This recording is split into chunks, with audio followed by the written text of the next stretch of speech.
Okay, all glories to Mother Atasha, all glories to Religion of Love, all glories to the assembled devotees. Jai. Oh Lord God, please help us live out these teachings and be an example in the world. Okay, so we are picking up where we left off in the Peace Book, and I'm really excited about today's class because these teachings are so helpful. So, here we go. For she took me and the brothers to a desert, and there we did battle with devils and demons. And the devils and the demons were in us. And all were fought and driven out, that we might come clean to the world again. And the only thing we would bring back was love. And love would be enough. You know what? I think I might have to switch to jacket mode. It's too windy for the shawl. Hoo-ha! Getting chilly out here. I hope the wind isn't disturbing the microphone. I think my body's blocking it. God willing. Okay. All right. And this is what the Master taught. And this is what I learnt. I learnt that the mind is a storehouse of memories that holds every thought of everything we have ever experienced. That our feelings come from our thoughts. That there are memories that bring up feelings of anger or fear so painful we never want to experience them again. And to avoid this pain, we bury these memories so deeply within the mind that we ourselves cannot find them, and so deny them. That though denied, still they act upon us. They are the things our death is made of, for we are spiritual beings, and anything we hold within ourselves that is not of God and so of love begins to destroy us. And she came to us in the wilderness, that she might preach this teaching, saying, the healer must have healed himself before he heals another.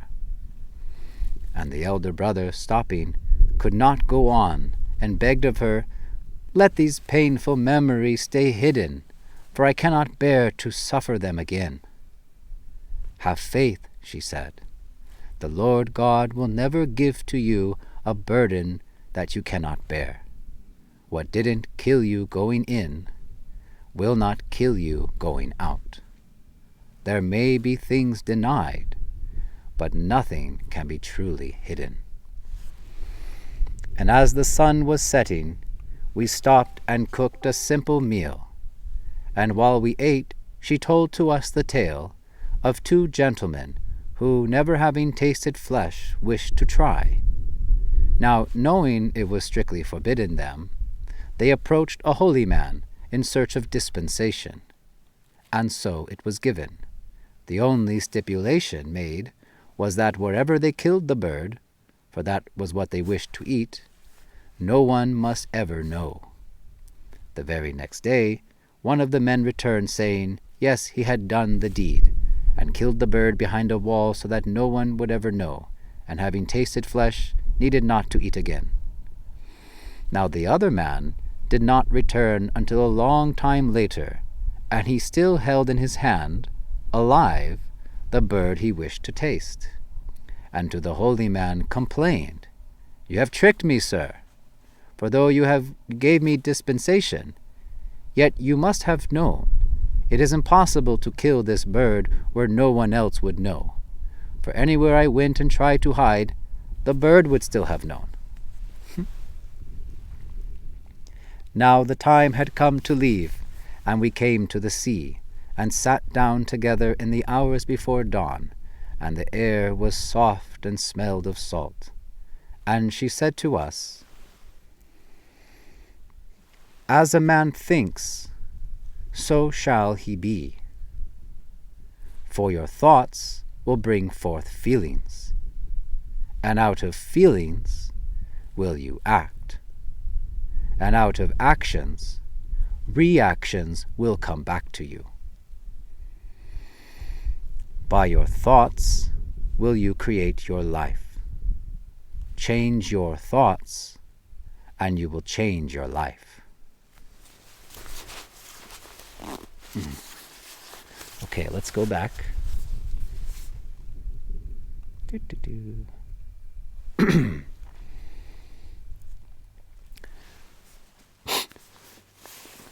Excuse me. For she took me and the brothers to a desert, and there we did battle with devils and demons, and the devils and the demons were in us. Now remember, we discussed in class last week that the word devil, which has its Aramaic roots, actually means negative thought. So it's not a personified, devilish creature. It's not something outside of us. It's completely inside of us. These are the devils and demons that we're meant to do battle with. And the word jihad, remember, the holy war, is what it translates to, actually means the battle between the good within us versus the evil within us. It's completely internal. It's not an external thing. None of that is external. Spiritual life is completely internal. And they were out in the desert. And the deserts, or the nature, is a good place. It's not necessary, of course, but one of the signs of wisdom is the desire to live in a solitary place, detached from the general mass of people, there to be refreshed in God. But of course, the going out, the purpose isn't just to stay out. The purpose is to be refreshed by God and then return with love, so that you have nothing but love to give. And it's a very good saying. Here I am out in the desert. I guess I'm somewhat living these teachings right now, battling my own demons. And all were fought and driven out, that we might come clean to the world again. And the only thing we would bring back was love. And love would be enough. Remember, love in the highest sense, not in the sense of our material understanding of romance or desires or things like that. Love is of the eternal, ecstatic, spiritual. It's the only word that actually comes close to describe our natural state of being, the natural state of the heart, of every spirit soul. And everything that isn't of love, all this worldly contamination of fear, anger, hate, all of this bodily false conception of the self, this are all the things not of love, not of the eternal spiritual. And they cause us to suffer. And the work of a devotee of God, the work of every man who seeks perfection in life, is to rid himself of everything that isn't of love, to only have love left, only love remain. As John Lennon's song, all you need is love. And he was right. And this is what the Master taught, and this is what I learned. I learned that the mind is a storehouse of memories that holds every thought of everything we have ever experienced. Now remember, I gave the analogy, I like the analogy of the computer hard drive, but we can use the storehouse idea too. Now, like a storage unit, you're only going to find things inside that storage unit that was already put there in the past. You can't retrieve something that wasn't already put there. The same with a hard drive. You can't access any files or any data that wasn't already put there to begin with. And this is, my goodness, the computer of the mind. It holds all thoughts that we've ever thought. It holds all the things we've ever seen, everything we've ever tasted, everything we've ever touched. We barely access this. It's very much inaccessible to us. They would say you only use 10% of the brain. Well, we're probably less conscious than that, probably. There's so many things, everything. All this data is recorded in here. Nothing's ever lost. Nothing. That our feelings come from our thoughts. Okay, this is important to know. Feelings. What are feelings? Emotions, right? I mean, there's many emotions. Joy, sadness, anger, peace, compassion, hatred, anxiety, stress, all these emotions. And Mother Natasha taught us emotions are energy. That's all they are, is energy. And where does this come from, these emotions? We tend to blame or give credit to things outside of us for the causes of how we feel. We blame our anger on the object, the person who we say is the one who made us angry. We give credit to, let's say, that beautiful sunset or sunrise, and say, oh, because of that I feel so peaceful. We always look outside ourselves at the cause of how we feel, but this is illusory. All of our feelings, they come from thoughts. And an easy way to understand this is if you understand the biochemical process of how the brain works. If you can, this is on the gross energetic level. Everything that functions in the body, from our immune system to our motor responses, all starts as a signal in the brain, does it not? So the brain, which is the hub of this body, sends signals, sends electrical currents throughout the body for action to take place, right? Everything starts in the brain. Well, on a subtle level, the mind is also the seat of all of our thoughts and the source of all of our emotions. Everything you think has its counterpart in a feeling that will come forth from it. So they're not outside things of us, these feelings. They don't come from any external force. All of our thoughts are generated by thoughts from our own mind. And now this wonderful class that we're having today is very, very empowering. It takes away the perceived power that we thought other people had over how we feel and puts everything squarely in our own hands. That we are the one responsible for how we are feeling. Now, we don't want to feel bad. We want to feel good. So Mother Tasha said we don't need to focus right now on good feelings, even because feelings, these are all emotions, energies. They're material. They're not spiritual. The ecstatic state of your original consciousness of love is beyond the material mind. But so even good feelings are still material, but we don't have to worry about those right now. Don't worry about the good things. Let's deal with the bad things, the ones that's really a stumbling block for us, the one that's really giving us trouble, that's making us suffer. We don't want to suffer. And when we're in pain, we're not really at our 100% best, are we? Like an athlete, he or she is plain hurt, right? Not giving their best, right? Well, when our minds are in pain, when we're hurting, it's hard for us to stay focused on the ultimate goal. It's hard for us to gracefully go about our daily activities and service and whatnot. So, especially if the mind is feeling such strong emotions, the body's feeling things like depression, anxiety. Oh my goodness, someone who is feeling such great depression, they can't get anything done. Everything becomes so hard. And we don't want to suffer like this and hold ourselves back like that. So this is how we break that curse. And it's all empowering in our own hands. Hold on. I think I got to switch from ball cap to beanie mode. It's getting chilly. Hold on.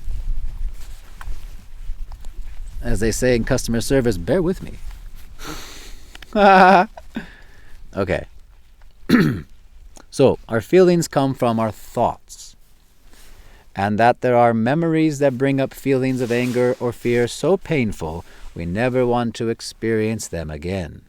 And to avoid these pains, we bury these memories so deeply within the mind that we ourselves cannot find them, and so deny them. This is what we do.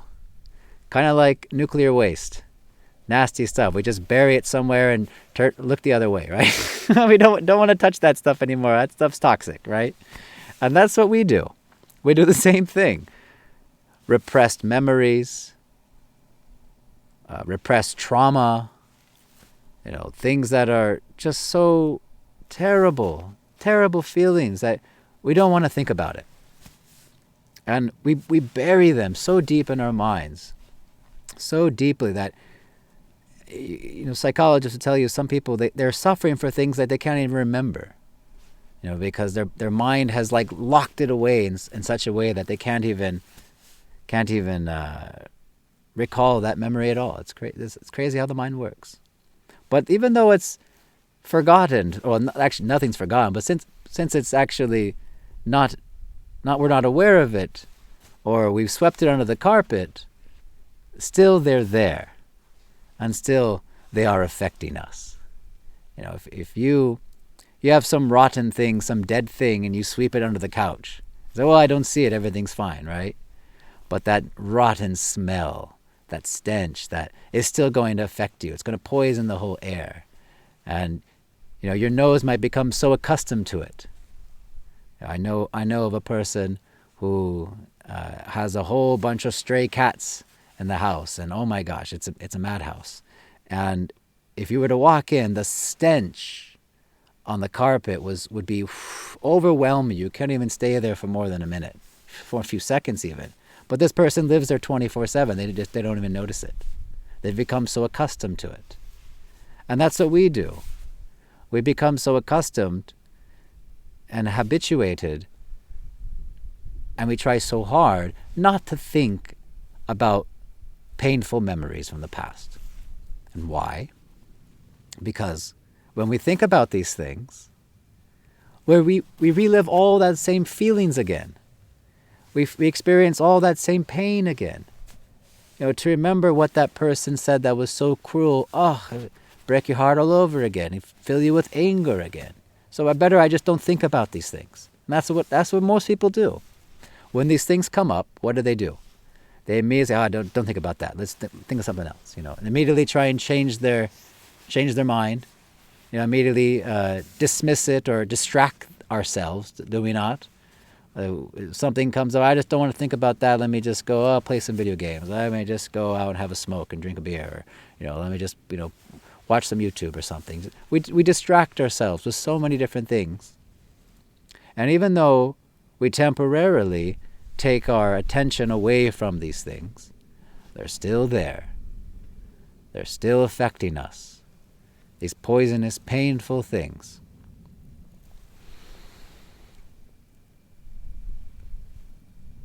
That though denied, still they act upon us.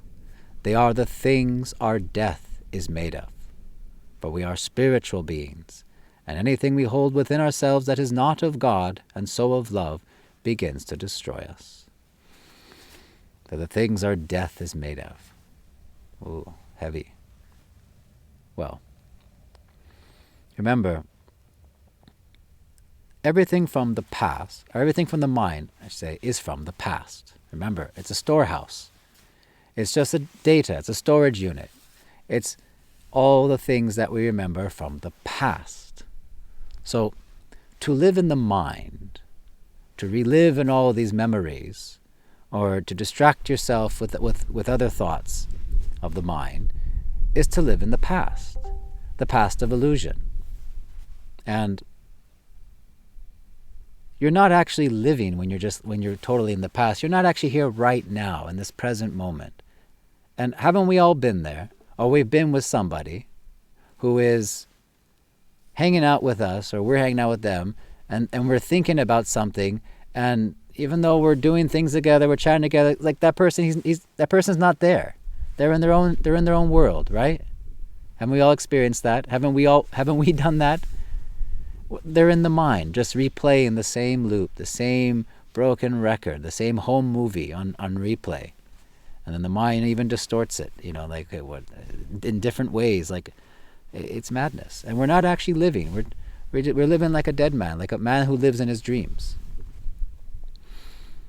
There's a wonderful movie named The Shawshank Redemption. And there's a wonderful quote in that movie where the lead character, who's wrongfully imprisoned, like how we are all in the prison house of birth and death, the prison of these bodies. He's not satisfied, he's not content with just making his term comfortable in the prison. He's trying to break free, trying to get out of the prison house. Much like a transcendentalist, a devotee of God, is trying to break free from the mind to transcend beyond it. And he says to the other main character, right before he escapes, get busy living or get busy dying. It's a wonderful quote. If you think about it in spiritual terms, what are we doing in our life? Are we getting busy? Are we actively engaged in devotional service, spiritual practices, trying to realize transcendental knowledge that's going to help us come again to the now, to the present moment, free from all lamentation, free from all illusion? Or are we just going with the motion? Are we just going along with the status quo, with my habits, with just the ways of the world, and just getting busy dying? People have made no other purpose in life but just to satisfy the comforts of the body and have their little day-to-day little morsels of joy that are temporary. So you got to keep getting again and again, and then time goes by, and we think we need to enjoy as much as possible, and then time runs out, you're dead, and all is lost. Repeat. Put another quarter in the arcade game. Restart. I didn't get game over. Start over again. You missed the mark again. Whoopsie doodles. And we just replay over and over again these lifetimes. Yes, reincarnation, it's a thing, I know. Abrahamical religions might have something to say, but it's in the scriptures, it's true. Anywho. So anything that we hold within ourselves that is not of God and so of love, anything of these contaminating forces, these illusions, these pains, these angers, these fears, the false conceptions of the body as self, the false purposes we give ourselves to life, not knowing the real purpose, all these things within ourselves that we hold on to, they begin to destroy us like a poison. As she says before, in the last class, she says to Rajak, Mother Tasha, don't you know that the swallowing of anger is like the swallowing of poison? So all these things that we hold on to us, they're deprogrammable. They can be deprogrammed, removed from the hard drive. Not the memory. No, not the memory. But the latent feelings, they can be removed. We can change those feelings by changing how we think about those things that happened. Now, let's continue. And she came to us in the wilderness that she might preach this teaching. Like I'm coming to you on Discord from the wilderness. Hey, following the footsteps. Just joking. Saying, the healer must have healed himself before he heals another. Spiritual life, the path of religion, remember re, which means again, ligio, to link, the process and practices by which we relink again with God, with the divine, is all about healing. This is the most healing path anyone can take, because we uproot all the true causes of our suffering. Because you can endeavor in vain to change all of your worldly circumstances. I mean, of course, definitely don't want to be stuck in a rut or in a dangerous situation, obviously. But even if you changed everything, even if you tried to create a perfect community, perfect society, and you had all the nice things around you, all the nice foods, a nice bed, nice big TV, even if you had all those things, still, all that pain within, all those negative thoughts and emotions, they're still going to rob you of your peace. They're never going to let you be happy. Spiritual life is about healing all the things not of love till all that is left is just love. Now imagine this is what a saint is like. Saintly persons like Maulana Rumi, Sheikh Shadi, or Saint Francis of Assisi, or the 6 Goswamis of Vrindavan. Oh my gosh, all these wonderful saints. If you read about their lives, and their acts, and their words, pure love. just everything about them was love.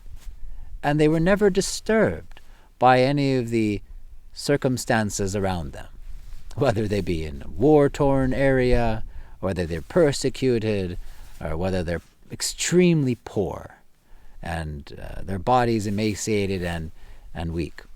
Still, so much love, so much peace, so much joy and bliss. Now, you don't have to be poor and deal with all those bad things to experience all that love, peace, and bliss. Of course not. That's not the criteria. As she said, if poverty was the criteria for holiness, every beggar on the street would be a saint. No, it's not not that. Anywho, so the healer must have healed himself before he heals another. So Mother Tasha said, live it, give it, let go, and let God. First, you got to live the message, walk the walk, heal yourself before you can help another. Because out of compassion, out of love and empathy, a good-hearted person, a devotee of God, wants to help others who are suffering. We don't like to see others suffering. We want to be of assistance. We want to help. But we don't know how to help. We try. And you'll notice so many psychologists, so many therapists, who their job is to counsel and help others, in their personal lives, boy, they got tons of problems. Just, it's true. Oh my goodness. The cat person I mentioned earlier? Okay, well, wink, wink. Anyways, you have to heal yourself before you can help another. And it's just like when the oxygen mask falls down, when you have extreme turbulence or emergency in the airplane, you're told to put the mask on yourself before you help someone else with their mask. Because you're no good to nobody else if you're suffocating. You need to help yourself, heal yourself, cleanse all this trauma out of yourself, and then you can help other people. Because you can't give what you don't have.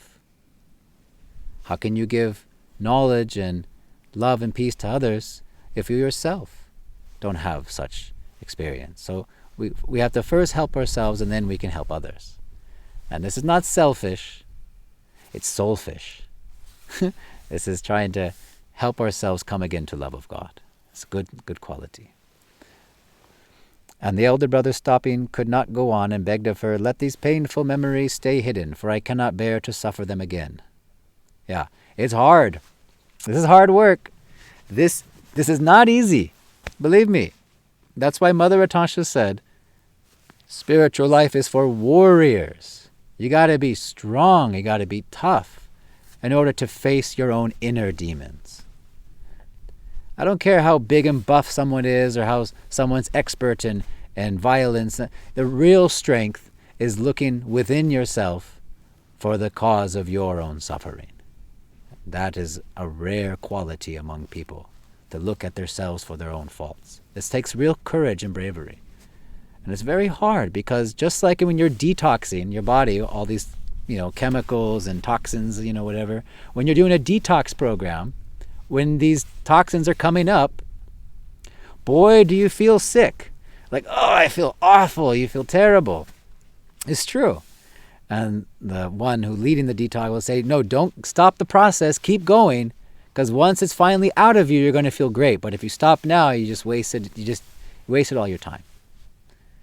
And that's true. You got to stick with it, release these things, so that they never come back again, these painful feelings and emotions. But when they come up, you experience it all again, and it's painful. It sucks. But this is the hard work. No great thing in life is ever achieved without sacrifice or endeavor.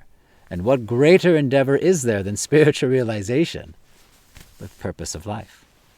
And she says, the Lord God will never have faith. The Lord God will never give to you a burden that you cannot bear. What didn't kill you going in will not kill you going out. There may be things denied, but nothing is truly hidden. So everyone can do this. It's possible. This is God's message, God's teachings. Of course you can do it. He wouldn't give all this knowledge if you couldn't do it. So have faith. You can do it if you really desire it.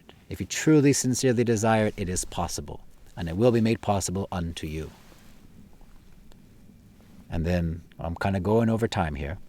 And then the story of the guys and the birds. Yeah, where can you go? Everywhere I went, the bird would still know I tried to kill him. So, yeah. You can fool everybody else that you're okay, you're fine. You may even kid yourself that you're okay, I'm fine. But we're just lying to ourselves. Nothing is ever hidden, nothing's ever lost. We have to do the work if we're going to truly be healed. And it's internal work. Now the time had come to leave, and we came to the sea and sat down together in the hours for dawn. The air was soft and smelled of salt. And she said to us, As a man thinks, so shall he be. For your thoughts will bring forth feelings, and out of feelings will you act. And out of actions, reactions will come back to you. So this is the process. Something happened, we experience something, right? Something outside of us, and immediately we have a thought that brings up a feeling. But the thought is so fast. The speed of mind is considered the fastest speed in the material universe. Faster than the speed of light is the mind. It's so lightning fast and lightning, that immediately we experience something and we already have this emotion. Like, wow. Someone says something cruel, immediately we're angry. But we didn't catch that there was a thought between the experience and the feeling. It's so fast, super fast. So from our thoughts come forth the feeling, and then whatever we're feeling, well, we're compelled to act because we act out of how we're feeling. If I feel like it, I'm going to do it. If I don't feel like it, I'm not going to do it, right? Out of our feelings, we're impelled to act. And then out of actions, reactions come back, karma. This is how it goes. Starts from the thoughts, and then you get the reactions in the end. This is the whole process of how we're creating our experiences in life.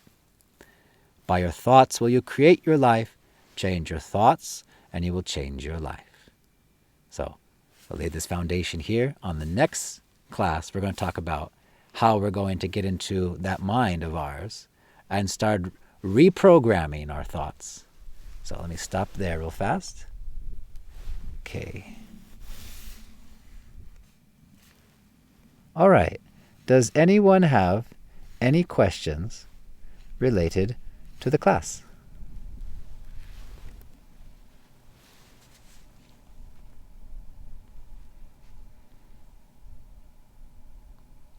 Don't all unmute at once.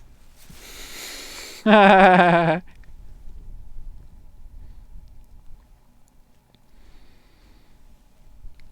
of your thoughts, questions will come. It's all very clear.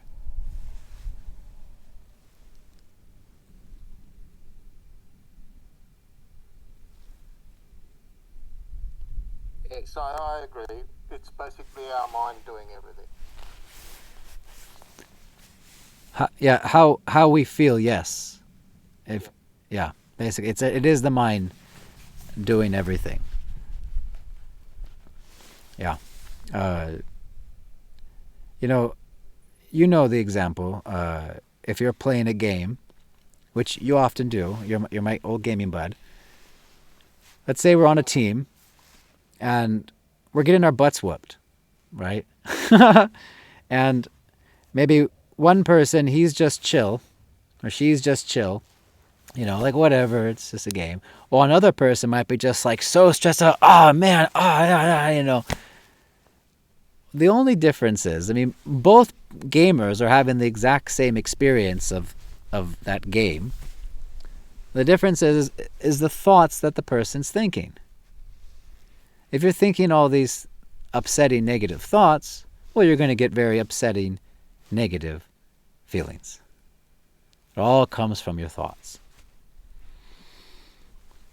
Isn't that so? Definitely. Yeah. But it can't come from your shoes or anything. It's all in our mind, really, in the end. Right. We just got to control it better. Indeed. Yeah. Take complete control of the mind. Yeah, it's hard work, actually. In the East, the mind is likened to a drunken monkey. Now, if you've ever seen a monkey, I know if you don't live in a society that's got monkeys, and we think, oh, cute, ooh, but monkeys are wild, rascally critters. My gosh, they're really wild. My wife can attest. We went to Nepal and she saw firsthand how the monkeys really are. And they're wild, and they will just impulsively do whatever they feel like in that moment. My gosh. They'll eat, they'll fornicate, they'll throw poop in your face, they'll fight each other, they'll bite, they'll do everything is in that moment. They're wild. Now imagine you get a monkey drunk, and all of that wild tendencies now is just gone into wicked overdrive.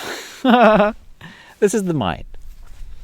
The mind is always just like a losh, just going from one enjoyment, one thing to the next. Like we're creatures of habit, and we're constant pleasure seekers. Like a dog, like a stray dog at a gathering. It's like where can I get the snack? Where can I get the next thing? Oh, there's another dog. Who can I hump? Just going from here to there, from one thing to the next. We are not really in control of our minds. Our minds are in control of us, really. And remember, the mind isn't us. And that's something that we got to really understand. We are not the mind. The mind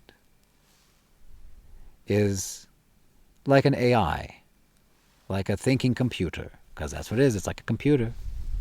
And that voice in the head that we think and think and think, all the things that we tell ourselves, the thoughts that are going on, that's not us. That's the mind thinking. That's our mind. We aren't the mind. We are the proprietor of the mind. The soul is seated in the heart. The mind, the subtle energy, is a tool that is equipped with this material body. It's one of the tools, one of the senses of the body. Just like tasting something, like smelling something, these are tools of ours. We use these tools to act according to our desires. And the mind is the strongest of all the tools and the hub of all the senses. Yet we don't use the mind the best way possible to get our desired results, really. We usually don't. And as far as spiritualization goes, becoming free from all suffering, achieving inner peace, coming again to love, oh gosh, their mind takes us on quite the ride. But the mind can be controlled. It definitely can. And it's also said in the East, before your mind is controlled, it is actually your greatest enemy.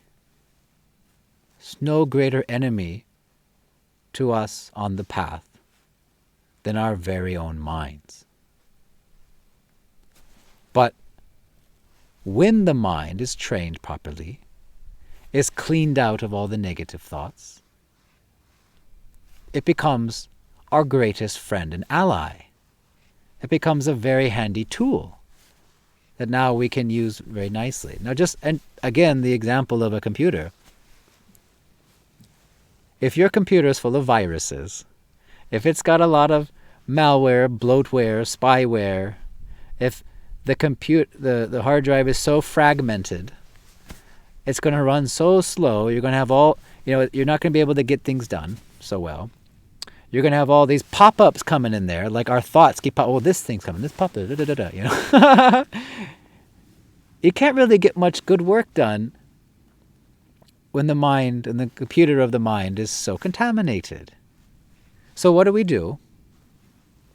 If we want to clean up the computer, well, we either download the proper software or receive the proper knowledge, or we go to a computer expert or a spiritual master, and we ask them for help and how to deal with this computer, deal with this mind of ours.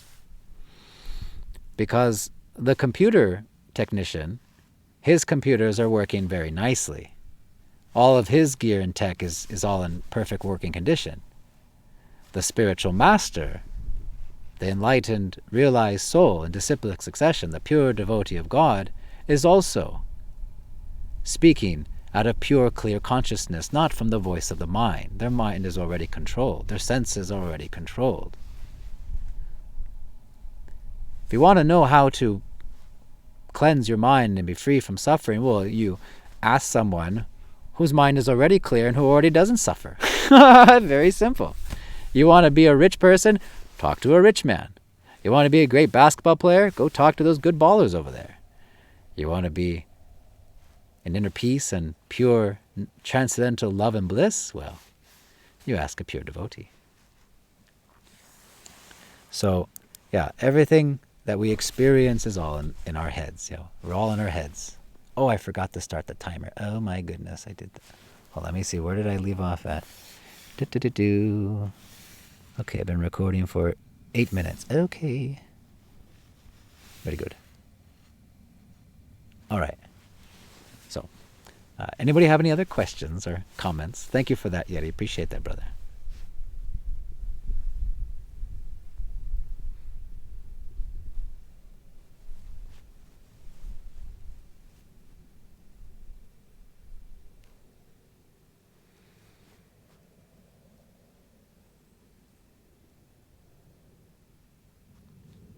I can go into silent meditation if y'all want.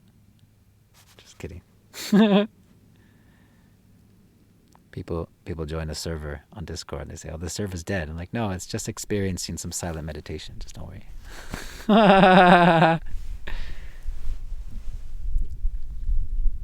Well, we can all just digest and marinate all of that and then pick up where we left off next week. Unless I can think of something else to add.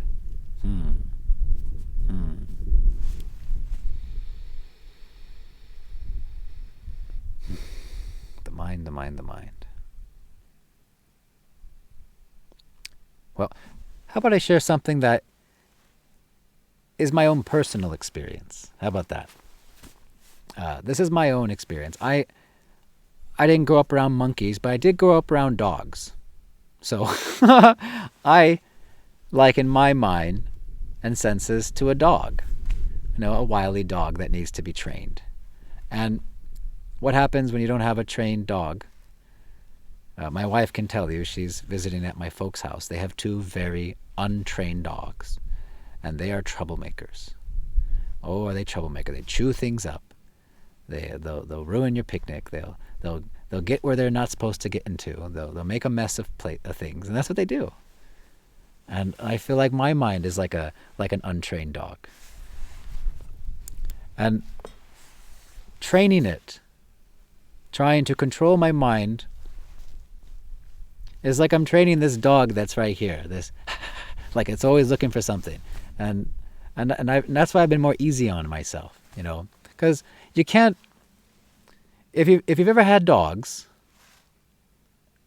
it doesn't really work to discipline them or to train them if you're always angry and mean to the dogs, right? Like, oh, you terrible mind, right? It doesn't really have a very fruitful effect when you're so mean to the dogs. Thinking that by meanness, they might put in check for a little bit, but they didn't really, What works when you train a dog? Positive reinforcement, right? Give it a treat. And then it's the same with spiritual life. We try to make everything easier on ourselves, not make it harder. Not try to make it super austere and super sacrificing and look at me, I'm so renounced, I'm so austere, and make life so hard for ourselves. It's not necessary unless you really are into that and you enjoy it. So that's the thing, if you enjoy it. See, in the old Hebrew ways of teaching children, when they teach the Talmud, the alphabet, they make these little cookies in the shape of the letters, and they have a little honey in it. They're sweet, and the children associate learning with sweetness. They get some pleasure out of it.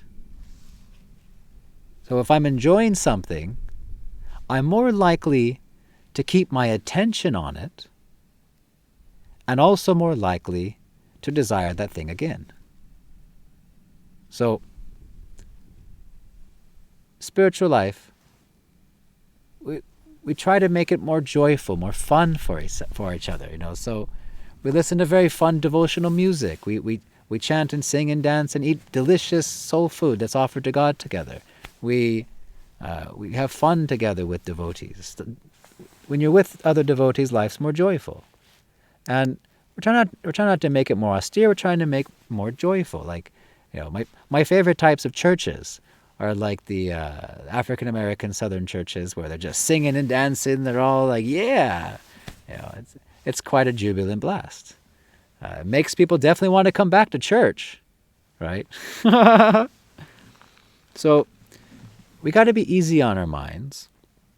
And when negative thoughts come up, now I'll give you an example. So when we're chanting names of God, that's our spiritual practice. We get up early in the morning and we sit or pace or walk around, do whatever you want, but we try to focus our mind 100% on the sound vibration of the holy name. Put all of our attention on the holy name. And boy, do that mind a wander. And for all of you who have experienced chanting before or anything, you'll notice, oh my gosh, you'll be focusing on the words of chanting, hearing that transcendental sound vibration, and all of a sudden you'll start thinking about this, or thinking about what you got to do today, or thinking about that, whatever you watched on TV yesterday. Now the mind wanders. Boy, does it wander, just like a dog. If you say sit, but soon as it's like sees a squirrel, there it goes. Or as soon as it has a thought, there it takes off. That's how the mind do. And Mother Tasha said, whenever the mind does wander, when you're trying to focus on something, she said, don't be hard on your mind. Don't think, I shouldn't be thinking that. Oh, I'm so bad. I should be, just okay, set it aside and just bring the mind back. Just reel it back, drag it back. All right. I think, old cowboys in the West, rope the mind back to what you're focused on right now, or what you're trying to focus on. That's also mind control. Being conscious and mindful of the thoughts that you are thinking in that moment. Mindfulness. The more we're conscious of our thoughts, the more we're aware of what we're thinking, the more we have a more active role in controlling what we think. We're going to get to this soon. Okay, I don't want to give too much teasers for what's going to happen next week, but part of the way of controlling the mind is become the observer of the mind. Remember, we're not the mind. And we can just take a step back from our own thoughts and actually just take a deep breath and think, or look at, what am I actually thinking about right now? Where is my mind at? What state of mind am I in? And don't judge yourself that, I'm thinking bad things. Don't be puffed up thinking I'm thinking good things. Just observe what the mind is thinking. And if that thought is not beneficial for what you're trying to do right now, well, you can change it. And I'll give you a little example. We've done this before, but we got new friends here who probably didn't watch all the 20-something odd YouTube videos. So, let's all do an exercise. Just, indulge me, everyone listening to this. So close your eyes. Just do it. Close your eyes. And I want you to picture in your mind a lemon. A big, juicy, yellow lemon. You guys see the lemon? Big old lemon? Okay. Now, I want you to take a knife, any type of knife, and slice that lemon in half. And see the juice just running down the side of the knife, right? Now take half of that lemon in your hand and take a big bite out of it. Okay, you can open your eyes. Did you guys see a lemon in your head? Okay, I see one thumbs up there, the one dude showing his video, or friend. In that moment, we controlled our thoughts. Very simple, right? So simple. And I didn't see all of you, but Mother Tasha, she's done this in public programs. And when people, they take that bite in their mind, their lips pucker up like they had something sour. Mine did. They puckered up? Yeah. See, I sort of like got the vinegar taste, you know what I mean? there you go. Very good. See, mind control and how you thought brought up that feeling or that sensation of that sour taste or that acidic taste. And you had an experience. So there you go. By your thoughts, you bring forth feelings. Out of feelings, you will act. Out of actions, reactions come back to you. Control your thoughts. Change your thoughts. You'll change your life, or take control of your life. All right. And like I said, don't want to tease too much about what's going to happen next week. It's one of those tune in next times, because it's going to be a great class next. The Peace Book is it's one of my favorite books in the religion of love because it's helped me so much. I mentioned last week, if you knew me before, I had a lot of anger. I had lots of anger issues, which was hard to believe when you see how just like happy-go-lucky I usually am. You wouldn't believe just how depressed I was, how low I was. Oh my gosh, I had so many problems, and my mind so stressed up, especially over relationship problems from the past. Oh my goodness. Exes. The exes are gone, but not in here. Not in the mind. And boy, did I have so much issues. Oh gosh. So this peace process, which is again, all of the teachings of the Peace Book, at the end of the book, when we finish it, these weekly classes, we're going to do a special class together on the Peace Book. On the peace process, and it's an actual worksheet we're going to do together. It's going to be fun. And this tool, which culminates all of this knowledge about the mind, where all of our thoughts and feelings come from, what the mind is, how we are different from the mind, how to control the mind, all of that gets put together in an actual step-by-step worksheet. Fill in the blank, literally fill in the blank. Mother Tasha, brilliant that she created this, and it works. You can basically throw away everything you've ever learned in psychology, because once you master this process, you're basically greater than any other psychologist on the planet. And the reason why, psyche, we think psychology means study of the mind, study of the brain. It's not what it is. Psyche, its actual meaning means soul. That's what psyche means. It means soul. Study of the soul. But our scientists, our professors, our health practitioners, they'd have no knowledge of the spirit's soul. They have no knowledge of how the mind actually functions. They know some of the biochemical stuff and the biology of the mind. They know about some of the emotions people experience and how to maybe, make people feel better, or know what drugs to prescribe to kind of artificially put someone in a different state of feeling and mind, but that's just numbing the problem, and the problem's still there. Real psychology is learning that aham brahmasmi, I am spirit soul, not this body, and I am not this mind either. What's that saying? As a man thinks, so shall he be. Oh, sorry, that's religion of law. I mean, I think, therefore I am. That's it. I think, therefore I am. Well, that's a little half true. I think, therefore I feel and create my life, yes, but we are not the thoughts in our mind. We are not them. And they can be changed and purified. And the real us can be liberated from this prison when we start get busy living instead of, getting busy nonstop, just living in death, in this dreamlike state of life, in the mind, the illusion of the past. Anybody have any questions? Did any of that spark something for y'all?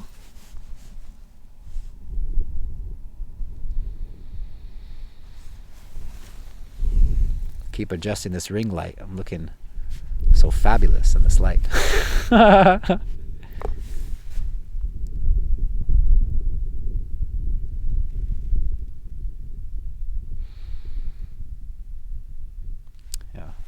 Thought of another thing I could share, but it just went.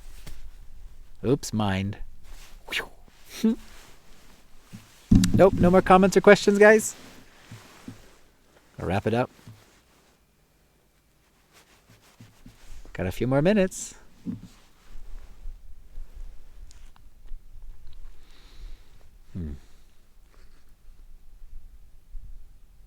Okay, I'll share one more thing to y'all. Okay, now it came back. Haha. Roped it back in the mind. So, all your thoughts and feelings are from the past, right? So, everything in the mind is of the past. It's not now. In the present moment, there actually is no mind. And people who've had near-death experiences, like in a car accident or something, or a bus accident, bus tipped over, they'll tell you, when they were in that crazy life or death moment, there was no fear, because they were just so present in that moment. There was no thoughts, there were no feelings, they were so present. They were like truly alive in that moment. It's like why people like those extreme hobbies, or jumping off airplanes and stuff, parachuting, because they're so on edge, so they're so hyper focused in the present moment that they never feel more alive, right? Well, you don't have to be a thrill seeker to feel alive. The reason is they're feeling so alive is because they're not thinking in that moment. All the thoughts of the past are silent in that present moment. Now, future. That's the thing. What is thoughts of the future? Well, the future isn't real. It hasn't happened yet. So,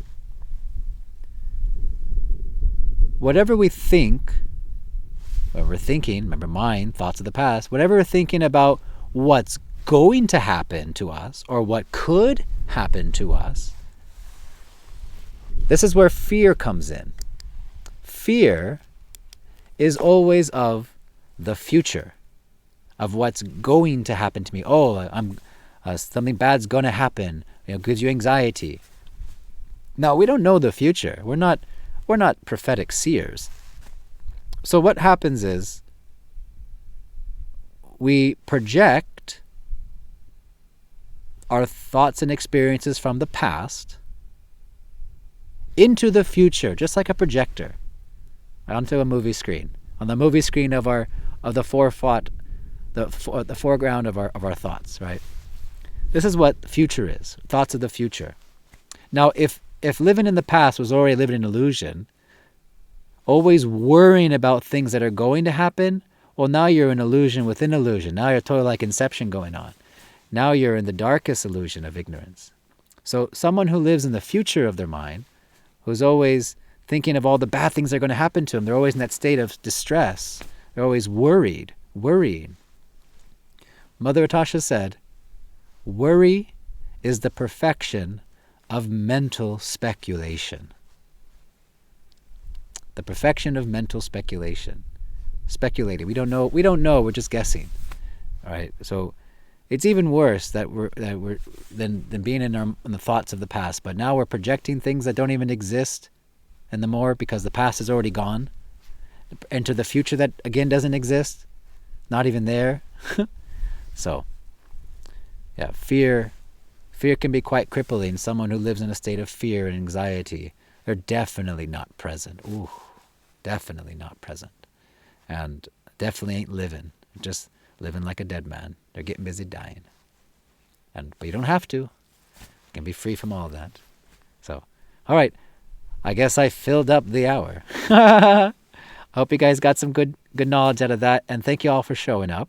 And I hope you all come back again next week. Bring your friends, because next week it gets even better, as now we're going into the teachings of, all right, we got a foundation of understanding of how the mind works and where all this stuff comes from. All right, now how do we actually do the work and purify and control it?